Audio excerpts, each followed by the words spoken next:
இன்னைக்கு நைட் நம்ம வீட்டில் என்ன ஸ்பெஷல்னு பார்த்துடலாமா? அதுக்கப்புறம் இன்னைக்கு என் தங்கங்க எல்லாருமே அம்மா உடம்ப பார்த்துக்கோங்க, ஹாஸ்பிட்டல் போங்க அப்படின்னீங்க. நானும் அதை பார்த்துட்டு தான் தங்க இருக்கேன். இப்போ வந்து ரூட் கனால் பண்ண சொல்கிறாங்க ரெண்டு பல்லுக்கும். ஆனால் அந்தளவுக்கு இப்போ என்கிட்ட வந்து நிதி இல்லாதனால மருந்து மட்டும் வாங்கிட்டு வந்து வச்சுருக்கேன். இந்த கண்ணை வந்து வீங்கியிருக்கு. அப்புறம் மீன் வந்து இன்றைக்கி சமைச்சிருந்தேன். ஏமா ரெஸ்ட் எடுக்க வேண்டியதான்னு சொல்லி கேட்டிருந்தீங்க. நான் வந்து மீன் செஞ்சு ஒரு 2 மாதத்துக்கு மேலே இருக்கும். ரக்ஸோட பிறந்தநாளுக்கு அடுத்த நாள் செஞ்சதோடு சரி. அதுக்கப்புறம் நான் மீனே செய்யலை.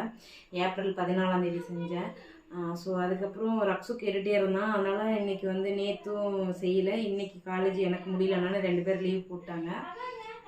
அதனால் ரக்ஸு கேட்டனால மீன் எடுத்துகிட்டு வந்து சமைச்சிருக்கோம். இன்றைக்கி பார்த்திங்கன்னா நான் பாறை எடுக்கல. எனக்கு என்னென்னு தெரியல, பாறை பிடிக்கல. ஜிலேபி மீன் எடுத்துகிட்டு வந்தேன். மதியம் கொஞ்சம் பொரிச்சு சாப்பிட்டு இப்போ இருந்து பொரிச்சு வச்சுட்டேன். அது இந்த பக்கம் பார்த்திங்கன்னா ஒரு கத்திரிக்காய் உருளைக்கிழங்கெல்லாம் போட்டு அப்படியே மீன் குழம்பு புளிக்குழம்பாட்ட வச்சாச்சு. தலை போட்டு இந்த பக்கம் ரசம் இருக்குது, மதியம் வச்சது தான். அது வந்து இன்றைக்கி மீன் குழம்புனால சிம்பாவுக்கு நல்ல வேட்டை. அதனால் என்னென்னா மதியம் வச்ச சாப்பாடு, இந்த பக்கம் கொஞ்சம் சோறு. ஏன்னா பக்கத்து வீட்டில் அந்த கருப்பு நாய் வெள்ளை நாயெல்லாம் வீடியோவில் பார்த்துருப்பீங்க. அவங்களாம் வீடு காலி பண்ணிட்டு போயிட்டாங்க. அவங்களுக்கும் சேர்ந்து நம்ம தான் சாப்பாடு போட்டுட்ருக்கோம். நான்வெஜ்னால் நல்லா சாப்பிடுவாங்க. இதுதான் எனக்கு நம்ம வீட்டில் ஸ்பெஷல். உங்கள் வீட்டில் என்ன ஸ்பெஷல்னு சொல்லிட்டு கீழே கமெண்ட் பண்ணுங்கள். பாய்.